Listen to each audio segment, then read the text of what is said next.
ఒక అబ్బాయికి చదువు నేర్పిస్తే తను మాత్రం ఎదుగుతాడంట. అదే ఒక ఆడబిడ్డకి చదువు నేర్పిస్తే ఇల్లంతా మొత్తం దానికి అభివృద్ధి ఏర్పడుతుందని చెప్తారు.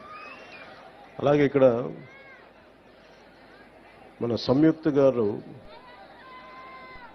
సర్పంచ్కి ఎన్నికై ఇందాక మాట్లాడిన ఆడపడుచులు పగడాల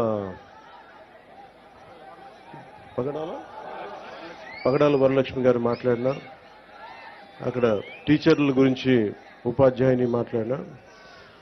ఆడబిడ్డలు చదివితే కుటుంబం కాదు, గ్రామాలే కాదు, దేశం కూడా ముందుకెళ్తుందని చెప్పి ద్రౌపది ముర్ము గారు ఒక పంచాయతీ స్థాయి నుంచి పంచాయతీ సర్పంచ్కి ఎదిగి ఈ రోజున భారతదేశానికి రాష్ట్రపతిగా ఉన్నారు. అంటే ఒక స్త్రీ శక్తి ఎలా ఉంటుంది అనేది మనం ద్రౌపది ముర్ము గారి దగ్గర నుంచి ప్రెసిడెంట్ గారు, అలాగే మన సంయుక్త గారిని చూసి నేర్చుకోవాలి. నేను మనస్ఫూర్తిగా ఎందుకు మైసూరావారిపల్లికి వచ్చాను అని అనడానికి, అసలు పంచాయతీ వ్యవస్థ నిర్వీర్యమైపోయిన సమయంలో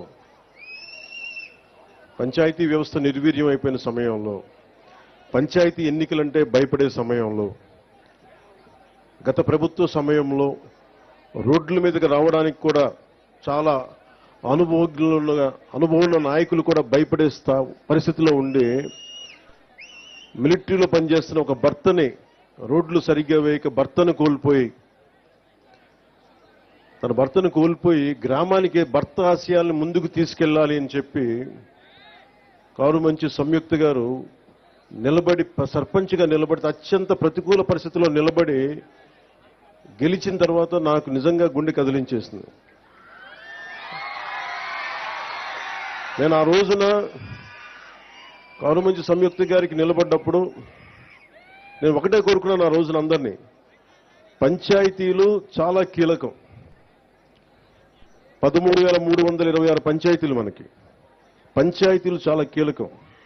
అందరూ గ్రామాలు వదిలేద్దాం, బయటికి వెళ్ళిపోదాం అనుకుంటారు. కానీ పంచాయతీని ఎవరైతే కీలకంగా పట్టుకుంటారో, పంచాయతీ కోసం ఎవరు నిలబడతారో వాళ్ళు ఈ దేశాన్ని కదిలించే నాయకులయ్యారు, మామూలు నాయకులు అవ్వలేదు. సో కారుమంచి సంయుక్త నాకు పట్టుదల చూసి ఇలాంటి ఆడబిడ్డలు రాజకీయాల్లో ఉండాలని మనస్ఫూర్తిగా కోరుకుంటే, గెలిచి వచ్చిన తర్వాత నాకు చాలా చాలా ఆనందం వేస్తుంది.